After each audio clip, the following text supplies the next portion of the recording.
Yeah, you mentioned there's a lot of companies out there, and there always will be, but how did you decide specifically where to put your investment?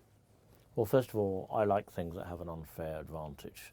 So a phrase I use is always take a gun to a knife fight. And in technology terms, you do that by having something which is so much better than what's out there. Lots of people make the mistake of, doing a Me Too.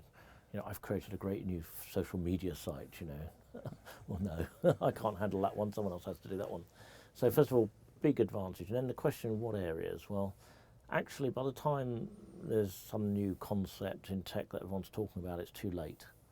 So what you've got to do is actually go back to the roots. And the roots come from, first of all, what can technology now do it couldn't do before? But most importantly, people. And that takes you back to humanity and history, So for example, one of my biggest bets that came off in the past was looking at the rise of technology and all these electronic emails and documents and everything, and then understanding the legal system dating back to the Romans, which was about taking all this evidence out and the judge looking at it. Well, you can't throw away the legal system and keep civilization, yet the technology's got to deal with all of this. Suddenly you realise there's going to be this big new area of handling all this information, and you can do an investment.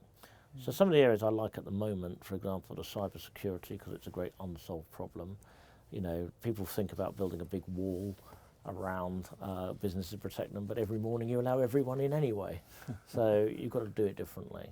And then you look at things like the breakthroughs in genetics, which means, take something like cancer, where a tumour, lung cancer is 10,000 different diseases. At the moment, the oncologist has to guess. Well, if you can do the right tests, you can work out exactly how to treat that. So these are the kind of things that are very, very exciting. And then, why do we type words into computers? It doesn't make any sense to me. Why do we have screens? When you see what can now be possible with augmented reality, where, we can be looking at stuff and suddenly something looks perfectly real, it's not there. That's the digital world, seamlessly melded into the physical world, so the two are no longer separate. That's going to change everything.